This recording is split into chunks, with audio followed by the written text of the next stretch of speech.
بسم اللہ الرحمن الرحیم۔ عزیز طلباء طالبات، آج ہم حیتی تنقید کے حوالے سے پڑھیں گے۔ عزیز طلباء طالبات، حیت کسے کہتے ہیں، فارم کسے کہتے ہیں؟ حیت کے معنی ہیں شکل، صورت، ترتیب اجزاء اور ظاہری صفات۔ ادبی اصطلاح میں حیتی تنقید وہ تنقید ہوتی ہے جو مواد کی بجائے فارم یا کانٹینٹ کی بجائے حیت کو ترجیح دیتی ہے۔ یہ شروع سے ادبی تنقید کے اندر مسئلہ رہا ہے کہ کیا کسی بھی صنف کے اندر فارم سب سے زیادہ اہمیت رکھتی ہے یا جو مواد ہے وہ جس میں ڈھلا ہے وہ زیادہ اہمیت رکھتا ہے؟ یعنی کیا اہمیت رکھتا ہے ادبی تنقید میں، یا اس میں کیا کہا گیا ہے یا کس طرح کہا گیا ہے وہ زیادہ اہمیت رکھتا ہے؟ تو عزیز طلباء طالبات، آج ہم اس پہ تفصیل سے بحث کریں گے۔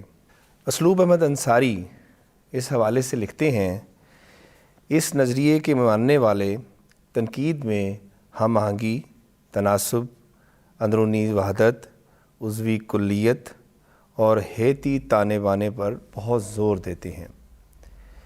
یعنی حیتی تنقید میں یہ نہیں سوچا جاتا یا اس پہ غور زیادہ نہیں کیا جاتا کہ شاعر یا کہانی کار یا ناولسٹ کیا کہنا چاہ رہا ہے، بلکہ وہ کس طرح کہہ رہا ہے اس کو زیادہ اہمیت ہوتی ہے۔ اردو میں حیتی تنقید کی روایت تذکروں کی شکل میں ہمیں نظر آتی ہے۔ ہم دیکھ سکتے ہیں کہ تذکروں میں مواد بھی اور وہ مواد کس طرح ادبی حیت میں ڈھلا ہے اس پہ بھی پوری توجہ دی جاتی۔ اگر ہم مغربی تنقید میں حیت یا فارم کی بحثیں دیکھیں تو سب سے پہلے ہمیں رشین فارملسٹ یعنی روسی حیت پسندوں کے ہاں اس کی بحثوں کا آغاز ملتا ہے۔ روسی حیت پسندوں نے ادبیت کو سائنسی ضابطوں کے ساتھ جوڑنے کی کوشش کی۔ انہوں نے ادب کی بجائے ادبیت یعنی لٹریرینیس کو اہمیت دی۔ شکلوسکی کا ایک بہت اہم آرٹیکل آرٹ ایز ٹیکنیک اس حوالے سے بہت اہمیت رکھتا ہے۔ اس میں انہوں نے پہلی دفعہ یہ بتایا کہ آرٹفلنس کیا چیز ہوتی ہے، یعنی آرٹ کس طرح بنتا ہے، کیا وہ اپنے مواد سے، کانٹینٹ سے بنتا ہے، یا کانٹینٹ یا مواد یا خیال یا فکر یا تصور جس سانچے میں ڈھلتا ہے وہ اہم چیز ہوتی ہے۔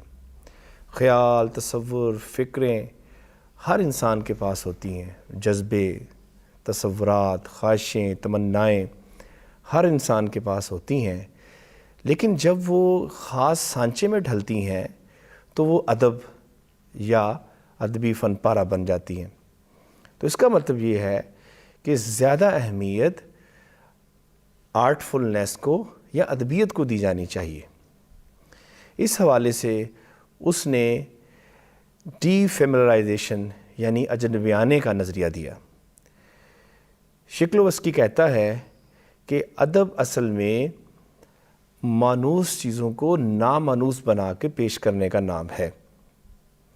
ہم اپنے ارد گرد بہت ساری چیزیں دیکھتے ہیں اور ان کے ساتھ ہمارا جذباتی رشتہ کمزور پڑ جاتا ہے، ہم اس پہ غور کرنے کی صلاحیت کھو دیتے ہیں۔ تو اس نے کہا کہ ادب آپ کو وہ صلاحیت دیتا ہے کہ آپ اس پہ غور کر سکیں، اس کے ساتھ ایک جذباتی رشتہ جوڑ سکیں۔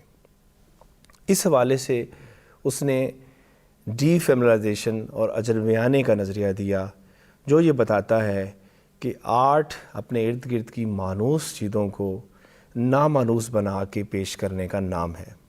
جب ہم نامانوسیت کے سانچے میں ڈھلتے ہیں یا ان چیزوں کو اس طرح دیکھتے ہیں جس طرح وہ مانوس نہیں ہوتی، تو ہم اس پہ غور بھی کرتے ہیں، اور اس کے ساتھ ایک جذباتی رشتہ بھی قائم کرنے کی کوشش کرتے ہیں۔ یوں آرٹ ہمیں ایک نئی فکر، نئے تصورات، ہمارے اندر نئی خواہشوں کو جنم دیتا ہے اور ہم ایک نئے تجربے سے گزرتے ہیں، حالانکہ وہ تجربہ ہمارے ارد گرد عام موجود ہوتا ہے اور ہم اس سے روزانہ گزر رہے ہوتے ہیں اور اس کو دیکھ رہے ہوتے ہیں اور اپنے اوپر تاریخ بھی کرتے ہیں، لیکن ہم اس جذباتی رشتوں سے آگاہ نہیں ہو پاتے۔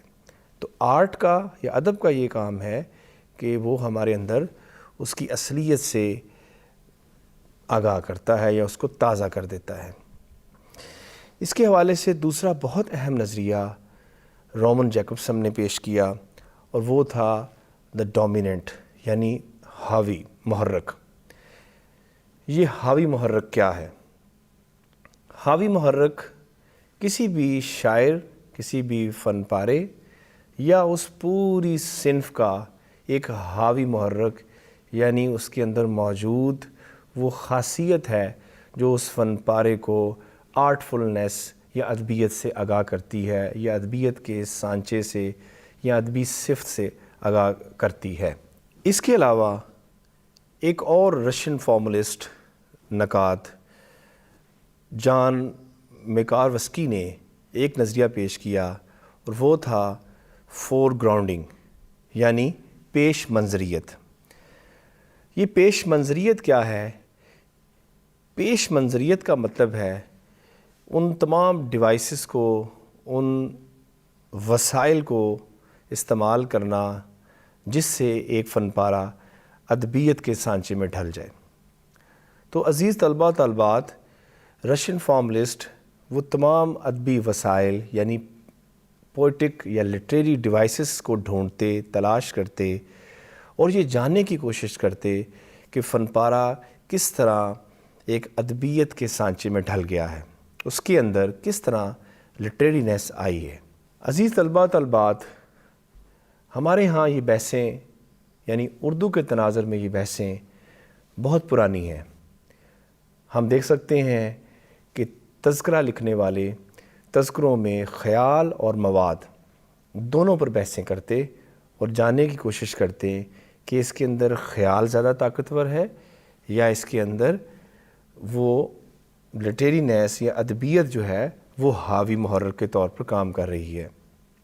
ایسے بہت سے خیالات ہم اپنے ارد گرد دیکھتے ہیں جو ادبیت کا روپ دھارتے ہی یا کسی فن پارے میں جب آتے ہیں تو وہ غیر مانوس ہمیں محسوس ہوتے ہیں یا وہ ہمیں بہت بڑے خیال تصور ہوتے ہیں۔ میر کا ایک شعر ہے، موت ایک ماندگی کا وقفہ ہے، یعنی آگے چلیں گے دم لے کر۔ یہ بہت عام سا خیال ہے، ہم اپنے ارد گرد روزانہ اس کا تجربہ کرتے ہیں کہ شاید ہم نے موت جو ہے، ہم نے اس کا ذائقہ جب چکھنا ہے تو شاید وہ تھوڑی دیر کے لیے وقفہ ہو اور پھر ہم اگلے جہان میں چلے جائیں گے اور ایک نیا منظرنامہ ہمارے سامنے کھل جائے گا۔ لیکن میر نے اس کو کس طرح پیش کیا؟ میر کا ایک بہت خوبصورت شعر ہے جس میں اس نے ایک پھوڑے لفظ کو استعمال کیا۔ دل پھوڑا سا جو پکتا رہا ساری رات میر، تو صبح تک تو ہاتھ لگایا نہ جائے گا۔ اب آپ دیکھیں کہ دل کو پھوڑے سے تشبیہ دینے سے وہ جو کیفیات ہیں، وہ جو دکھ اور کرب کی ملی جلی جو کیفیات اس کے اندر ساری رات جو محسوس وہ کرتا رہا ہے شاعر، اس نے ایک دل کو پھوڑے سے تشبیہ دے کر اس کو ایک نئی معنویت سے روشناس کروایا۔ تو ہم کہہ سکتے ہیں کہ صرف خیال سب کچھ نہیں ہوتا، بلکہ خیال کو جو ادبی جامہ پہنایا جاتا ہے اس کی بھی بہت اہمیت ہوتی ہے۔ ہمارے ہاں غالب کی شرحیں اس حوالے سے بہت اہمیت اختیار کر گئی ہیں۔ حیتی تنقید میں غالب کی شرحیں بہت اہمیت رکھتی ہیں۔ غالب کی شرحوں میں غالب کے آرٹ کو، غالب کی لفظیات کو اور آرٹفلنس کو جو غالب کے ہاں غالب کو دوسرے شاعروں سے، شعراء سے ممتاز کرتی ہیں، اس کا بطور خاص مطالعہ کیا گیا۔ نظم طبع طبائی سے لے کر حسد موہانی یا آج کے دور تک آئیں تو ہمیں بہت بڑے بڑے شارحین نظر آتے ہیں، شاعر نظر آتے ہیں جنہوں نے غالب کی شرحوں کو ایک نئے معنی سے ہمکنار کیا۔ اس کے علاوہ ہمارے دور کے سب سے بڑے حیتی نقاد شمس الرحمن فاروقی ہیں۔ شمس الرحمن فاروقی نے یہ سوال اٹھایا کہ ادب کے اندر ہیت جو ہوتی ہے، جو فارم ہوتی ہے، اس کو سمجھے بغیر ہم ادب پر یا ادبی خیالات پر بحث نہیں کر سکتے۔ شمس الرحمن فاروقی نے سب سے پہلے فارم کے اندر اس کی پوئٹکس یعنی اس کی شعریات کا نظریہ دیا۔ سب سے پہلے تو میں اس حوالے سے کہہ رہا ہوں کیونکہ اس سے پہلے اسے باقاعدہ اسے تھیورائز یا نظریہ نہیں گیا۔ شمس الرحمن فاروقی نے سب سے پہلے ہمیں ایک نظریاتی سطح پر یا تنقیدی سطح پر یہ نظریہ بنا کے پیش کیا کہ جو تنقید کے اندر جو فارم ہوتی ہے وہ سب سے زیادہ اہمیت اختیار کر جاتی ہے جب ہم کسی بڑے خیال کو فارم کے اندر اس کی تشریح کر رہے ہوں یا اس کو سمجھنے کی کوشش کر رہے ہوں۔ شمس الرحمن فاروقی نے پوئٹکس یا شعریات کی بحثوں کو اجاگر کیا۔ انہوں نے میر تقی میر کا کلام شعر شور انگیز کی شکل میں ہمارے سامنے پیش کیا اور میر کو خیال اور فارم دونوں سطح پر انہوں نے جانچنے کی پرکھنے کی کوشش کی۔ عزیز طلباء طالبات، یہ تو حیتی تنقید پر ایک مختصر سی بحث تھی۔ آپ اپنے ارد گرد بہت سے فن پاروں کا مطالعہ کریں اور یہ جانیں اور خود یہ مشق کریں اور دیکھیں کہ اس فن پارے میں یا اس شعر کے اندر خیال کتنا معمولی سا تھا اور اس کو فن پارے میں ڈھلتے ہی اس کے اندر وہ خیال کتنا بڑا ہو گیا۔